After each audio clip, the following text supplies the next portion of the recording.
بسم اللہ الرحمن الرحیم۔ معزز سامعین السلام علیکم۔ حضرت سلیمان علیہ السلام اور مچھلی کا واقعہ۔ آپ علیہ السلام اللہ تبارک و تعالیٰ کے برگزیدہ نبی تھے اور حضرت داؤد علیہ السلام کے بیٹے تھے۔ حضرت داؤد علیہ السلام کی طرح اللہ تبارک و تعالیٰ نے حضرت سلیمان علیہ السلام کو بھی بہت سے معجزات عطا کر رکھے تھے۔ آپ جانوروں کی بولیاں سمجھ لیتے تھے، ہوا پر آپ کا قابو تھا۔ آپ علیہ السلام کی سب سے بڑی خصوصیت یہ بھی تھی کہ آپ کی حکومت صرف انسانوں پر ہی نہیں بلکہ جن بھی آپ کے تابع تھے۔ حضرت سلیمان علیہ السلام نے جب دیکھا کہ اللہ نے ان کے لیے دنیا کو وسیع کر دیا اور دنیا ان کے ہاتھ میں ہو گئی تو کہنے لگے، اے میرے معبود، اگر مجھے اجازت دیں کہ میں تیری تمام مخلوق کو پورے سال کھلاؤں تو بہتر ہوتا۔ تو اللہ تعالیٰ نے ان کے پاس وہی بھیجی کہ تو اس پر ہرگز قدرت نہیں رکھتا۔ پھر درخواست کی، یا الہی صرف ایک ہفتہ۔ پھر جواب ملا کہ تو بھی اس پر قدرت نہیں رکھتا۔ پھر درخواست کی، یا الہی ایک دن۔ فرمایا اس کی بھی قدرت نہیں رکھتا۔ بہرحال اللہ تبارک و تعالیٰ نے ایک دن کی اجازت دے دی تو حضرت سلیمان علیہ السلام نے تمام جنات اور انسانوں کو حکم دیا کہ وہ تمام کے تمام ان چیزوں کو جو زمین پر حلال ہیں، یعنی گائے، بیل، بکریاں، دمبے وغیرہ، اور ان تمام کو جو جنس حیوان میں سے ہیں، یعنی پرندے وغیرہ، جب وہ جن و انس نے ان چیزوں کو جمع کر لیا تو اس کے لیے بڑی بڑی دیگیں تیار کی گئیں۔ پھر ان جانوروں کو ذبح کیا گیا اور ان کو پکایا گیا، اور ہوا کو حکم دیا گیا کہ کھانے پر چلیں تاکہ خراب نہ ہو۔ پھر کھانوں کو جنگل میں پھیلا دیا گیا۔ اس کا طول 1 مہینے کی مسافت کے برابر تھا اور اس کا عرض بھی اتنا ہی تھا۔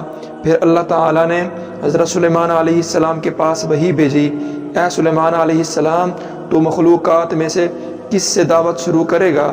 تو حضرت سلیمان علیہ السلام نے فرمایا کہ میں دریا کے جانوروں سے شروع کروں گا۔ تو اللہ تعالیٰ نے بحر محیط کی ایک مچھلی کو حکم دیا کہ وہ حضرت سلیمان علیہ السلام کی ضیافت میں سے کھائے۔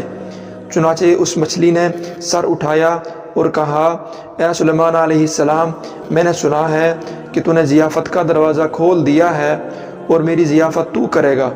حضرت سلیمان علیہ السلام نے فرمایا، لے اور کھانا شروع کر۔ چنانچہ وہ مچھلی آگے بڑھی اور دسترخوان کے شروع سے کھانے لگی۔ مچھلی نے اس قدر کھایا کہ ایک ہی دفعہ میں سارا کھانا صاف کر دیا۔ اس مچھلی نے پھر آواز لگائی کہ اے سلیمان، مجھے کھانا کھلاؤ اور میری بھوک مٹاؤ۔ حضرت سلیمان علیہ السلام نے فرمایا، تو سارا کھا گئی اور اب بھی تیرا پیٹ نہیں بھرا۔ تو مچھلی نے کہا، کیا اسی طرح میزبان کا جواب ہوتا ہے اپنے مہمان کے لیے؟ اے سلیمان علیہ السلام، آپ خوب جان لیجئے کہ میرے لیے ہر روز اسی طرح جتنا تو نے پکایا دن میں تین مرتبہ متعین ہے، اور آج میرے کھانے کے روکنے کا سبب تو بنا اور تو نے میرے کھانے میں کمی کر دی۔ اسی وقت حضرت سلیمان علیہ السلام اللہ کے سامنے سجدہ کرتے ہوئے گر پڑے اور کہنے لگے، پاک ہے وہ ذات جو کفالت کرنے والی ہے مخلوق کے رب کے ساتھ، جہاں سے مخلوق جانتی بھی نہیں کہ کہاں سے آتا ہے۔